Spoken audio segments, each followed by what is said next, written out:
एक कहानी सुनाना चाहता हूं। चौथी पास राजा। किस किसने सुनी है ये कहानी? इस कहानी का महात्म्य है कि इस कहानी को जितनी बार सुनोगे, जितनी बार सुनाओगे, उतनी भगवान की कृपा आपके परिवार के ऊपर बरसेगी। इस कहानी का जितना प्रचार प्रसार करोगे, उतना देश की तरक्की होगी, उतना समाज की तरक्की होगी। तो जिन लोगों ने कहानी सुनी है वो भी बड़े ध्यान से दोबारा सुनना, अच्छे से सुनना और इसका खूब प्रचार प्रसार करना। यह कहानी एक राजा की है, एक चौथी पास राजा की कहानी है, एक अहंकारी राजा की कहानी है, एक भ्रष्टाचारी राजा की कहानी है। आप लोगों ने राजा और रानी की कई कहानियां सुनी होंगी। इस कहानी में राजा तो है, रानी नहीं है।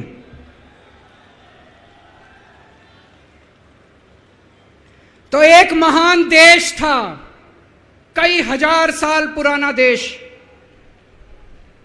उस देश के एक गांव में एक बच्चा पैदा हुआ, बहुत गरीब घर में एक बच्चा पैदा हुआ। तो जैसे गांव के अंदर बच्चा पैदा होने पे ज्योतिषी आते हैं, ज्योतिषी आके बच्चे का भविष्य बताते हैं, ऐसे गांव का ज्योतिषी आया। उसने बच्चे की कुंडली देखी और बच्चे की मां को बोला कि माई, तेरा बेटा बड़ा होके बहुत बड़ा सम्राट बनेगा। माई को समझ नहीं आया, मैं इतनी गरीब, मेरा परिवार इतना गरीब, मेरा बेटा सम्राट कैसे बनेगा। खैर, बच्चा धीरे धीरे बड़ा होने लगा। गांव के सरकारी स्कूल में उसका एडमिशन करा दिया। उसका पढ़ने लिखने में मन नहीं लगता था। पढ़ते पढ़ते, क्लास करते करते चौथी में आके उसने नाम कटवा लिया। उसका पढ़ाई लिखाई में मन नहीं लगता था। बगल में, गांव के बगल में एक रेलवे स्टेशन था। घर में बहुत गरीबी थी। वो बच्चा वहां स्टेशन पे जाके चाय बेचने लगा।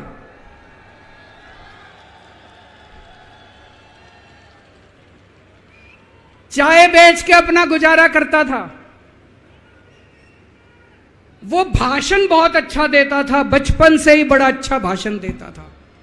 गांव के लड़कों को इकट्ठा कर लेता और भाषण देना चालू करता। धीरे धीरे आसपास के गांव में फैल गया कि यह बच्चा भाषण बड़े अच्छे देता है। आसपास के लड़के भी इकट्ठे हो गए और जो मर्जी टॉपिक हो भाषण देना चालू कर देता था और रुकता ही नहीं था, घंटों घंटों तक भाषण देता रहता था। बच्चा बड़ा हुआ। ज्योतिषी ने कहा था बड़ा होके बच्चा उस महान देश का सम्राट बन गया। लेकिन राजा तो अनपढ़ था, उसे तो कुछ आता नहीं था। अफसर आते, उस अनपढ़ राजा से जहां मर्जी साइन करा लेते, जहां मर्जी जो मर्जी साइन करा लेते। वो राजा अनपढ़ था, उसे लगता था मैं अगर अफसरों से पूछूंगा तो मेरी कमजोरी सबके सामने प्रकट हो जाएगी।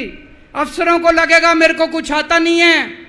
अफसर जो मर्जी लेके आते थे वहां साइन कर देता था। वो धीरे धीरे पूरे देश के अंदर फैल गया कि राजा अनपढ़ है, राजा अनपढ़ है। राजा को बड़ा बुरा लगने लगा। तो राजा ने कहीं से एक फर्जी डिग्री का जुगाड़ कर लिया। एक फर्जी डिग्री का जुगाड़ कर लिया, एमए की डिग्री का। और राजा बोला मैं एमए हूं।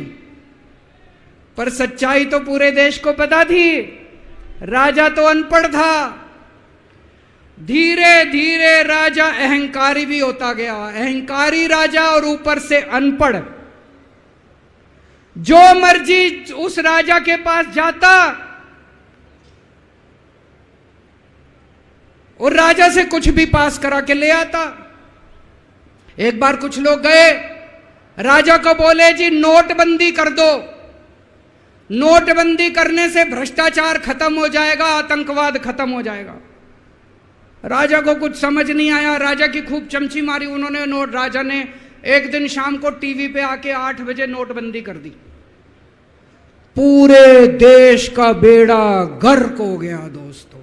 लंबी लंबी बैंकों के सामने लाइनें लग गई, कई लोग मर गए, दुकानें बंद हो गई, रोजगार बंद हो गए, बड़ी बड़ी इंडस्ट्री बंद हो गई, पूरे देश का बेड़ा गर्क हो गया। फिर एक दिन कोई आके बोला जी 2000 का नोट ले आओ। राजा 2000 का नोट ले आया। 4 साल बाद कुछ लोग आके बोले जी 2000 का नोट बंद कर दो। राजा ने 2000 का नोट बंद कर दिया। राजा को अक्ल तो थी नहीं, बेवकूफ था, अनपढ़ था। कभी 2000 का नोट चालू करता था, कभी 2000 का नोट बंद करता था। एक बार कुछ लोग आके बोले जी ये किसानों के कानून बना दो, इस कानून से किसानों का भला होगा। राजा ने कानून बना दिए। पूरे देश के किसान सड़कों पे उतर आए। 750 किसान मर गए आंदोलन में, और 1 साल के बाद राजा को वो तीनों कानून वापस लेने पड़े। एक बार उस देश के अंदर बहुत बड़ी महामारी फैल गई, चारों तरफ महामारी फैल गई, लोग मरने लगे। किसी ने आके बोला जी थाली बजवाओ तो देश ठीक हो जाएगा। तो राजा ने पूरे देश में थाली और चम्मच बजवा दिए। महामारी तो नहीं बची, महामारी तो फैली रही। किसी ने आके कहा जी डॉक्टरों की जरूरत पड़ेगी, दवाइयों की जरूरत पड़ेगी, इंजेक्शन की जरूरत पड़ेगी, तब महामारी रुकेगी। राजा अपने दोस्तों का बड़ा ख्याल रखता था। उसके दोस्त थे। एक दोस्त ने 10,000 करोड़ रुपए चोरी कर लिए, राजा ने उसको देश से भगा दिया। दूसरे दोस्त ने 20,000 करोड़ चोरी कर लिए, राजा ने उसको भी देश से भगा दिया। पर एक दोस्त ऐसा था जिससे राजा की ज्यादा ही दोस्ती थी। कौन था? उसको उन्होंने सारे एयरपोर्ट बेच दिए, सारे जहाज बेच दिए, सारे सी पोर्ट बेच दिए, उन्होंने आसमान बेच दिया, जमीन बेच दी राजा ने, खदानें बेच दी। उस दोस्त पे राजा मेहरबान था। राजा का एक और दोस्त था। वो दोस्त इतना गंदा था कि उसने कुछ अंतर्राष्ट्रीय खिलाड़ी महिलाओं के साथ बदतमीजी करी, लेकिन राजा ने दोस्ती नहीं छोड़ी।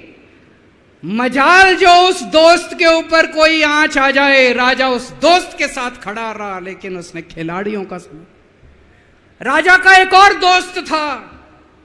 उस दोस्त ने किसानों के ऊपर गाड़ी चढ़ा दी, रौंद दिया, कुचल दिया किसानों को।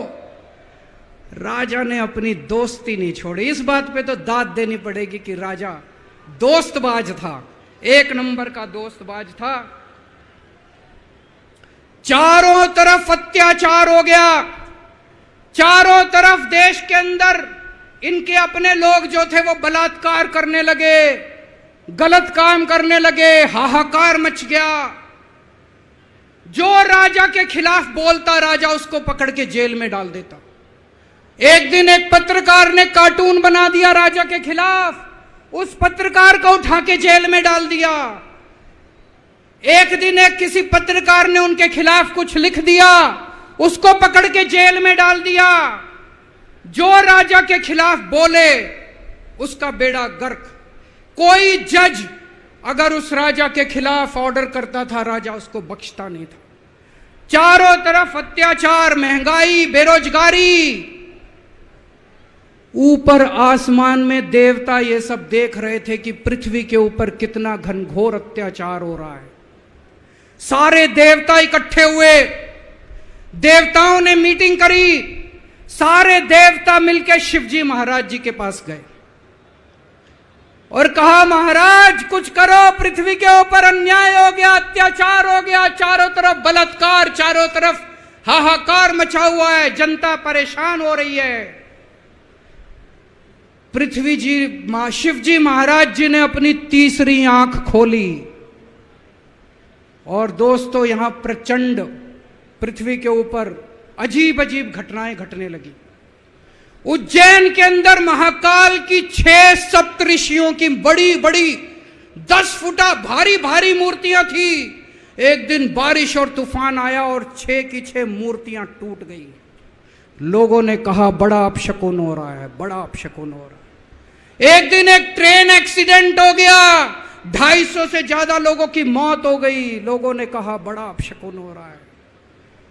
और एक दिन घनघोर बारिश आई, तूफान आया, ऊपर से आकाशवाणी हुई। सारे देश की जनता को भगवान ने कहा कि आप महान देश के लोग हो, क्या कर रहे हो, उठो, खड़े हो जाओ और इस अहंकारी राजा के खिलाफ सब लोग मिलकर आवाज उठाओ। भगवान आपके साथ है। और उसके बाद दोस्तों सोई हुई जनता जाग गई और 1 साल के अंदर उस अहंकारी राजा का राजपाट जनता ने उखाड़ के फेंक दिया। और उसके बाद वो महान देश दिन दूनी रात चौगुनी प्रगति करने लगा। ये कहानी बड़ी पवित्र कहानी है। इस कहानी को सुनने से और सुनाने से परिवार का, समाज का और देश का बहुत भला होता है। इसे ज्यादा से ज्यादा शेयर कीजिए, ज्यादा से ज्यादा लोगों तक पहुंचाइए ताकि ज्यादा से ज्यादा लोग इसे सुन सकें, इसे समझ सकें। अंत में आपसे एक ही विनती है, अगली बार वोट डालने जाओ तो ऐसे आदमी को वोट डालना, ऐसे आदमी को प्रधानमंत्री बनाना जो कम से कम इतनी तो समझ रखता हो कि 2000 का नोट कैंसिल करना है कि चालू करना है। लेटेस्ट न्यूज़ और आपकी ज़िंदगी के दिन भर की बड़ी जानकारी को समझने के लिए और जानने के लिए हमारे चैनल रिकवरी 24 को सब्सक्राइब करें और बाजू वाला बेल आइकन दबा के ऑल पर क्लिक ज़रूर करें और साथ ही में इस वीडियो को लाइक, शेयर और कमेंट भी ज़रूर करके जाएं।